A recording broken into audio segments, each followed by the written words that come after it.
नमः हरि ओम। प्रार्थना। ओम गणानां त्वा गणपतिगं हवामहे कविं कवीनामुपमश्रवस्तमम् ज्येष्ठराजं ब्रह्मणां ब्रह्मणस्पत आनश्वन्वन्नोतिभिः स्वेदसादनम्। ॐ महागणपतये नमः। ॐ गणानां त्वा गणपतिगं हवामहे कविं कवीनामुपमश्रवस्तमम् ज्येष्ठराजं ब्रह्मणां ब्रह्मणस्पत आनश्वन्वन्नोतिभिः स्वेदसादनम्। ॐ महागणपतये नमः। ॐ हंसाय विद्महे परमहंसाय धीमहि तन्नो हंस प्रचोदयात्। ॐ हंसाय विद्महे परमहंसाय धीमहि तन्नो हंस प्रचोदयात्। ॐ नमः हिरण्यबाहवे हिरण्यवर्णाय हिरण्यरूपाय हिरण्यपतये अंबिकापतये उमापतये पशुपतये नमो नमः। ॐ नमो हिरण्यबाहवे हिरण्यवर्णाय हिरण्यरूपाय हिरण्यपतये अंबिकापतये उमापतये पशुपतये नमो नमः। ऋतगं सत्यं परं ब्रह्म पुरुषं कृष्ण पिङ्गलम् ऊर्ध्वरेतं विरूपाक्षं विश्वरूपाय वै नमो नमः। ईशान सर्वविद्यानामीश्वर सर्वभूतानां ब्रह्माधिपति ब्रह्माणोऽधिपति ब्रह्मा शिवमयस्तो सदाशिवोम्। ॐ ऋतगं सत्यं परं ब्रह्म पुरुषं कृष्ण पिङ्गलम् ऊर्ध्वरेतं विरूपाक्षं विश्वरूपाय वै नमो नमः। ईशान सर्वविद्यानामीश्वर सर्वभूतानां ब्रह्माधिपति ब्रह्माणोऽधिपति ब्रह्मा शिवमयस्तो सदाशिवोम्। ॐ भूर्भुवः स्वः ॐ नमः संभवे च मयो भवे च। ॐ भूर्भुवः स्वः ॐ नमः संभवे च मयो भवे च। नमः शंकराय च मयस्कराय च नमः शंकराय च मयस्कराय च। नमः शिवाय च शिवतराय च नमः शिवाय च शिवतराय च।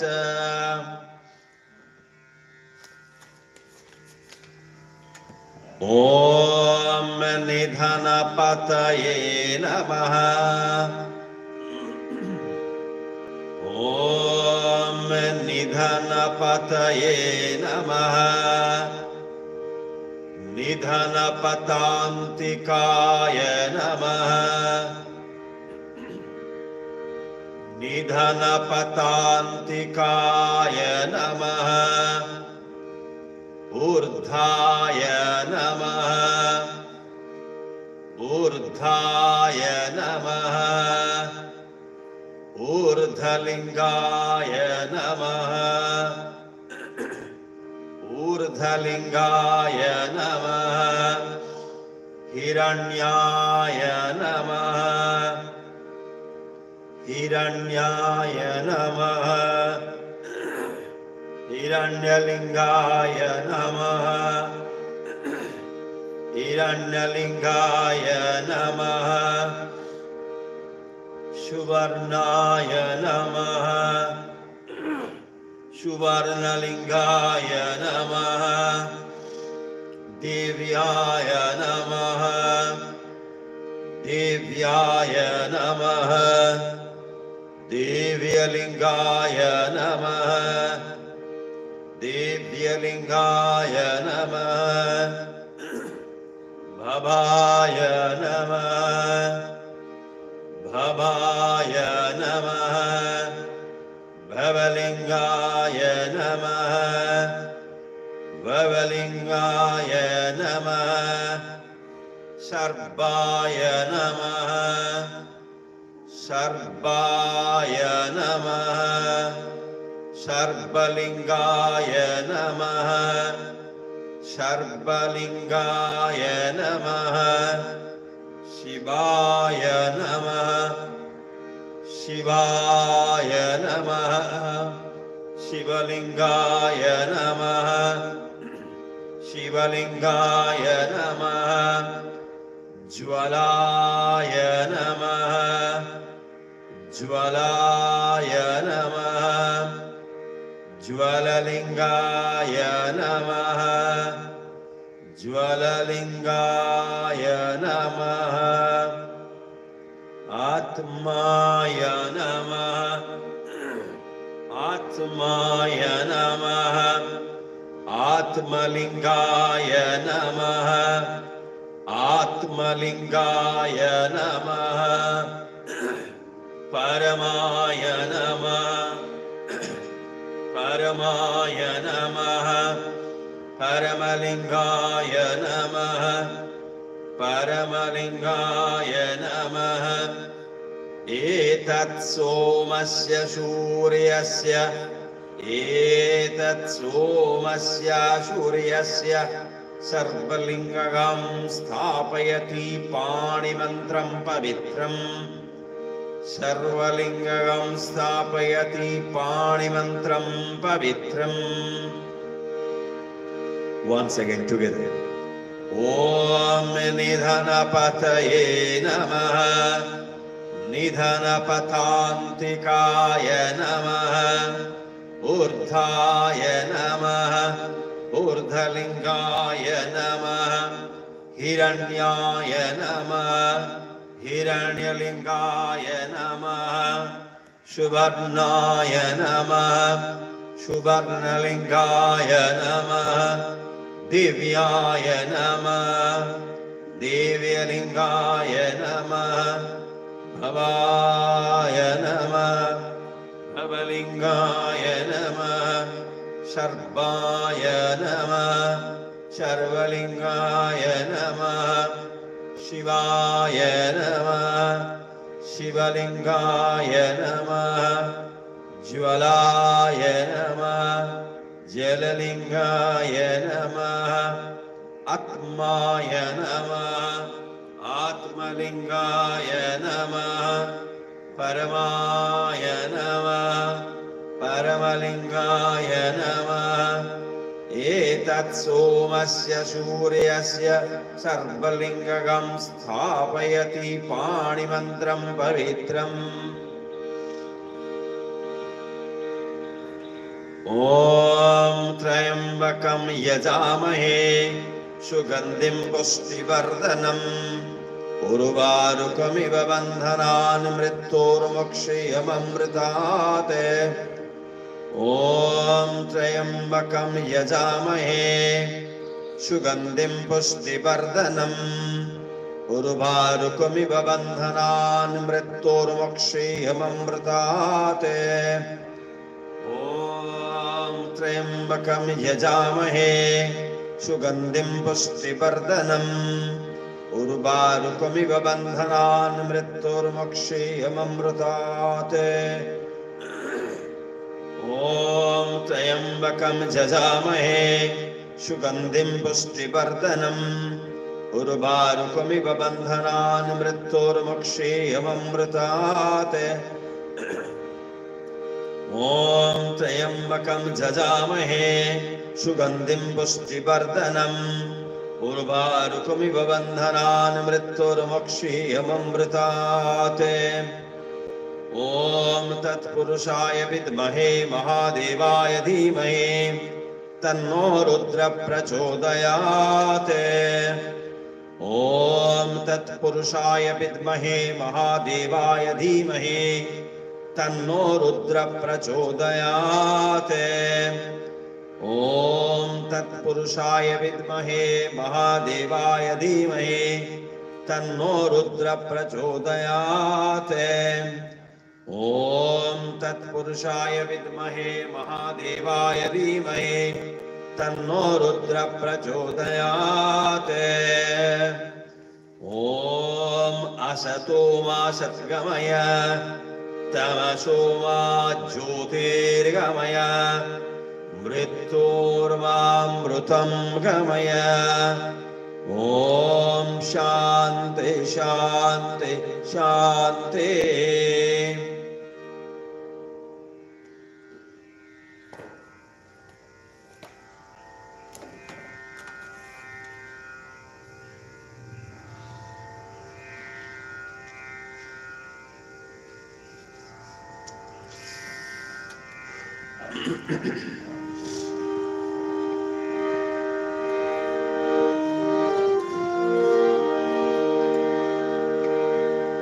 Srimad Bhagavad Gita, chapter 11, verse number 32 onwards.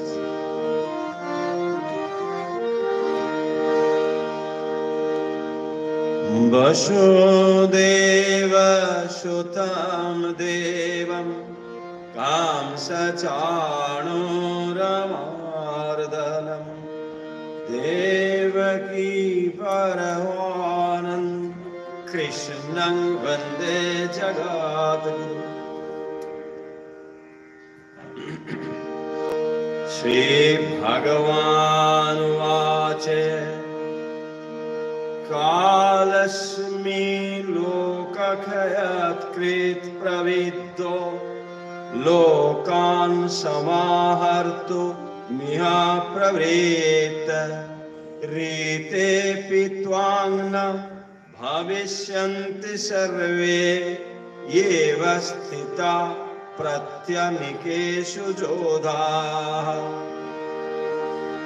tasmat tamottishta yasho labhasya jitva shatrun bhungsha rajyang samedham mai vaite nihata purvameva निमित्तमात्रं भवसाभ्यसाचिन् द्रोणं च भीष्मं च जयद्रथं च कर्णं तथान्यापि योधवीरान् मया हतास्तं जहिमा व्यतिष्ठा जित्वा सजेतासि रणेश पातनान् संजय उवाच एतच्छ्रुत्वा वचनं केशवस्य कृताञ्जलिर्वेपमानकिरीटी नमस्कृत्वा भूय एवाह कृष्णं स गदगदं भीत भीत प्रणम्य अर्जुन उवाच स्थाने ऋषिकेश तव प्रकीर्त्या जगत् प्रहिष्यत्यनुरज्यते च रक्षांसि भीतानि दिशो द्रवन्ति सर्वे नमस्यन्ति च सिद्धसङ्गाः कस्माच्च तेन न मेरन्महात्मन् गरीयसे ब्रह्मणोऽप्याधिकर्ते अनंत देवेश जगन्निवास त्वमस्करं सदसत् तत्परं यत् तमादिदेव पुरुष पुराण तमास्य विश्वास परमनिधानम् वेत्तासि वेद्यञ्च परञ्च धाम मया ततं विश्वमनन्तरूप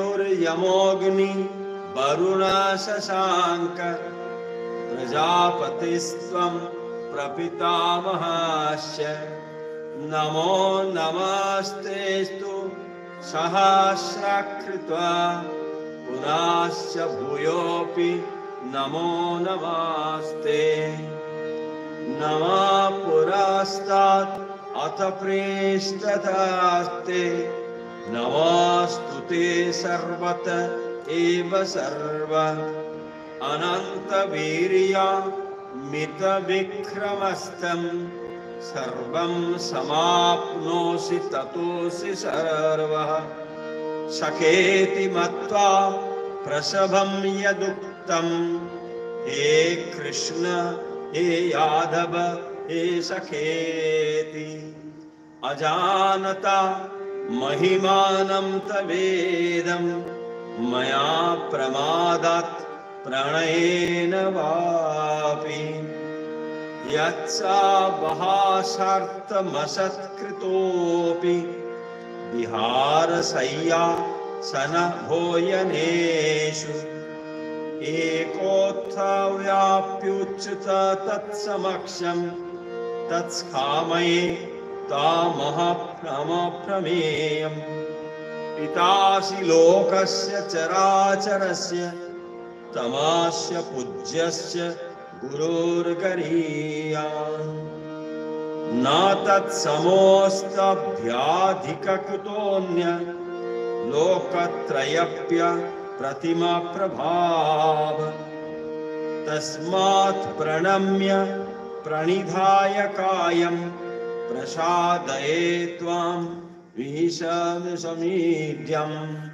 पितेव पुत्रस्य सखेव सखो प्रिया प्रियाय असिदेव सोढुम् अदृष्टपूर्वं हृषितोषि दृष्ट्वा भयेन चे प्रव्यथितं मनो मे तदेव मे दर्शय देवरूपं प्रसीद देवेश जगन्निवास किरीटिनं गदिनं चक्रिहस्त इच्छामि त्वं द्रष्टुमहं तथैव तेनैव रूपेण चतुर्भुजेन सहस्रबाहो भव विश्वमूर्ते किरीटिनं गदिनं चक्रहस्त इच्छामि त्वं द्रष्टुमहं तथैव तेनैव रूपेण चतुर्भुजेन सहस्रबाहो भव विश्वमूर्ते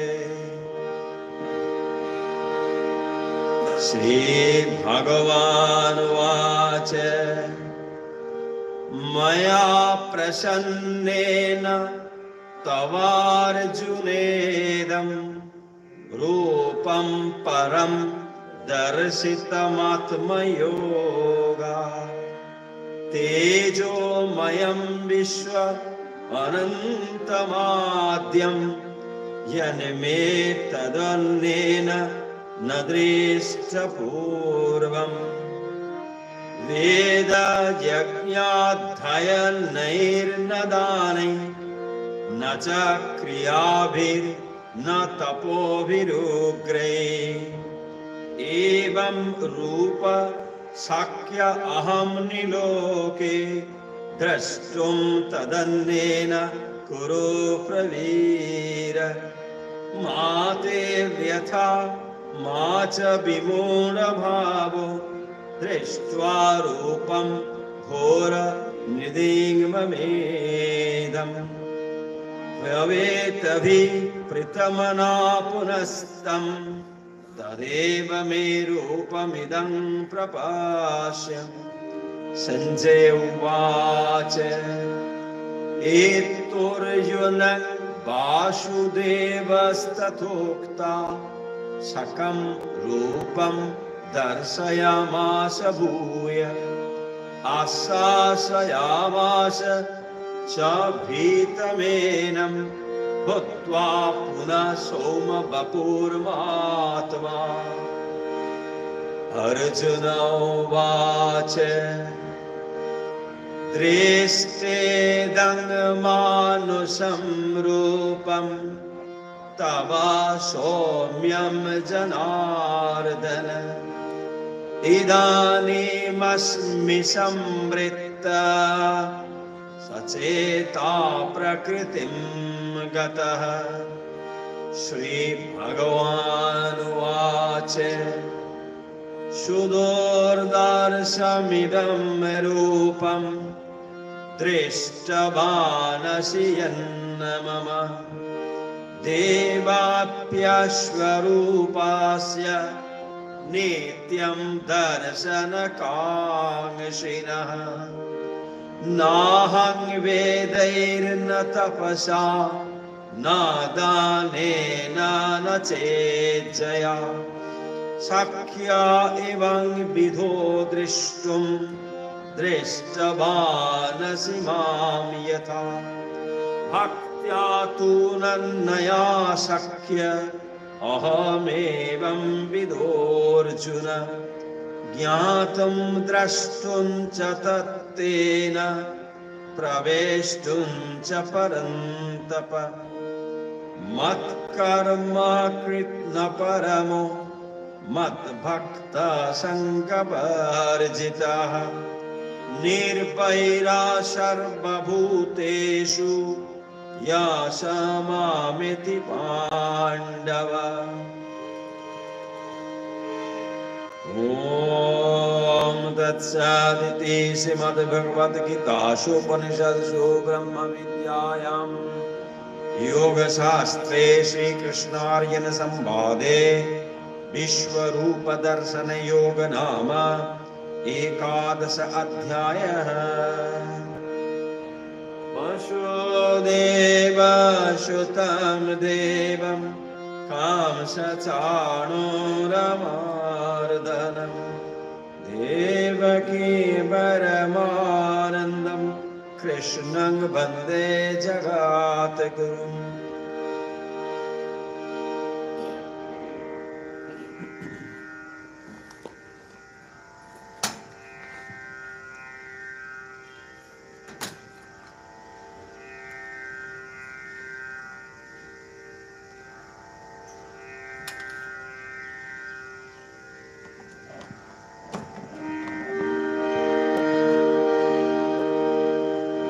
श्री शिवस्तोत्रम।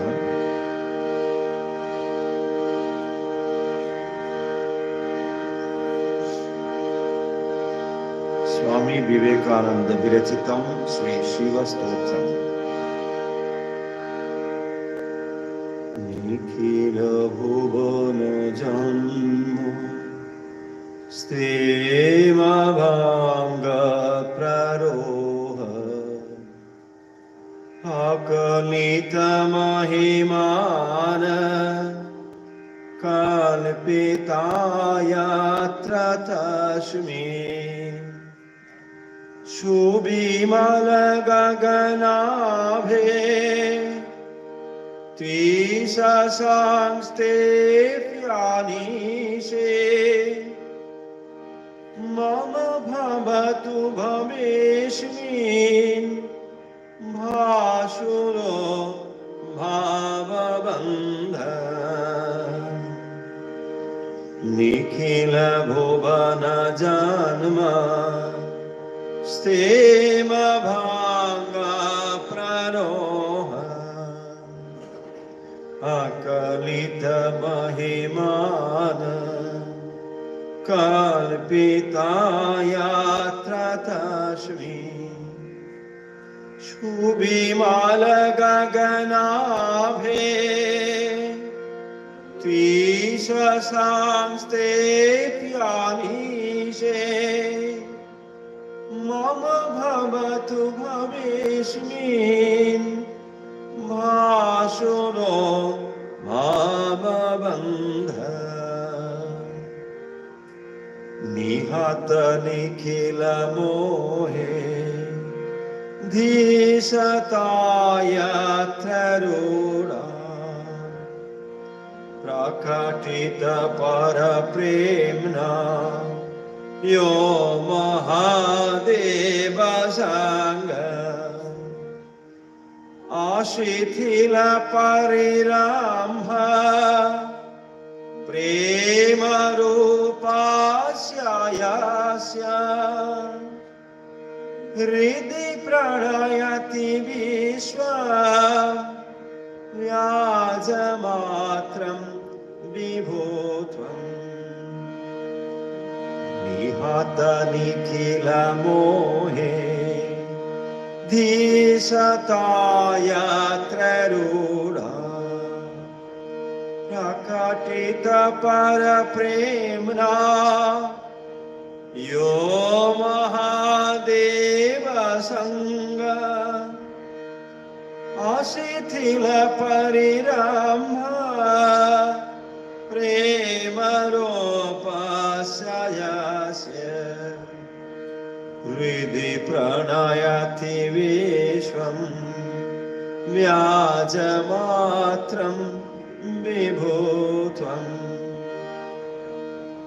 वहति विपुलवात पूर्व संस्कार रूप विदलति बलवृन्दम् घूर्णिते घूर्मिमाला प्रचलति खलु युग्मम् युष्मदस्मात् प्रतीतम्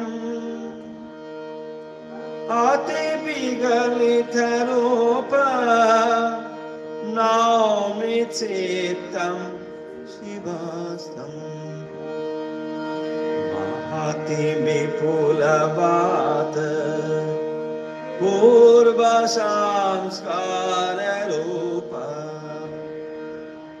विदलति बलवृन्दम् घूर्णिते घूर्मिमाला प्रचलति खलु युग्मम् युष्मदस्मात् प्रतीतम् अति विकलित रूपम् नौमि चित्तं शिवस्तम् जनक जनित भावो वृथया संस्कृताश्च आगणन बहुरूपा यात्रा चैको यथार्थ समित विकृतिवाते यात्र नान्तर्वहिष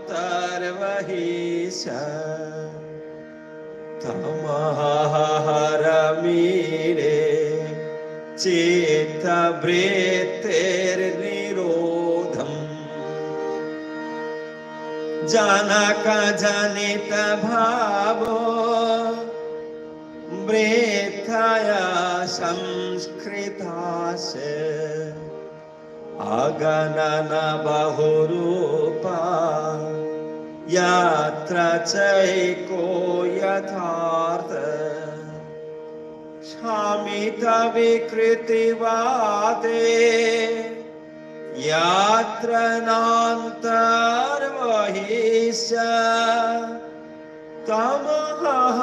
तमहरमीरे चित्तवृत्ति निरोधम् गलिततिमिरमाल शुभ्र तेज प्रकाश अबल कमल शोभा ज्ञान पुंजाट्टहास जमि जन हृदि गम्यो निष्कलो ध्यायमान प्रणत मम तु मांस मानसो राजहंस कलिततिमिरमाल शुभ्रतेज प्रकाश धवल कमल शोभा ज्ञान पुंजाट्टहास जमि जन हृदि गम्यो निष्कल ध्यायमान प्रणत भवतु मांस मानसो राजहंस दुरितदलन दाक्षं दाक्षजातदोषम् कलित कलिकलंक काम्रकल्हारकान्तम् परहितकरणाय प्राणप्रच्छेदप्रीतम् नतनयननियुक्तं नीलकण्ठं नमामि दुरितदलनदाक्षं दाक्षजातदोषं कलितकलिकलङ्कं काम्रकल्हारकान्तं परहितकरणाय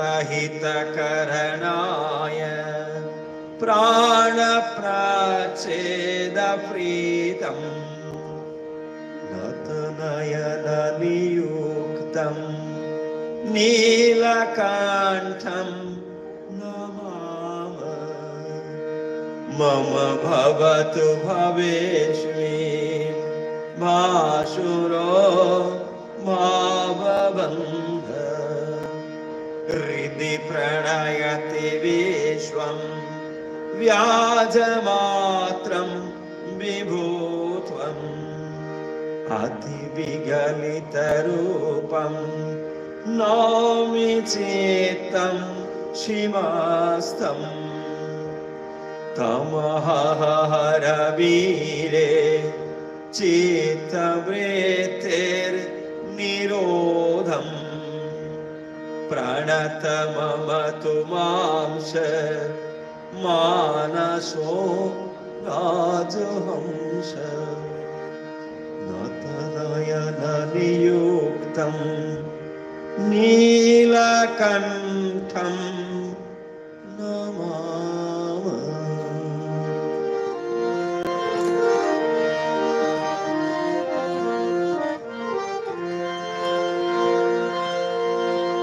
ॐ स्थापकाय च धर्मस्य सर्वधर्मस्वरूपिणे अवतार वरिष्ठाय रामकृष्णाय ते नमः जननीं शारदां देवीं रामकृष्णं जगद्गुरुं पादपद्मे तयोः श्रित्वा प्रणमामि मुहुर्मुहुः नमः श्रीयतिराजाय विवेकानन्दशूरे सच्चेतसुखस्वरूपाय स्वामिने तापहारि ओम शांति शांति शांति हरि ओम तत्सत् श्री रामकृष्णार्पणमस्तु जय श्री गुरु महाराज जी की जय जय महामाई की जय जय स्वामी जी महाराज जी की जय जय गंगा माई की जय প্রভাতী আজকের মতো এখানে শেষ হলো। প্রভাতী শোনা যায় প্রতিদিন ভারতীয় সময় সকাল 6টা 15 থেকে। সবাইকে আন্তরিক শুভেচ্ছা এবং সকলের মঙ্গল প্রার্থনা করে আজকের মতো প্রভাতী থেকে বিদায় নিচ্ছি।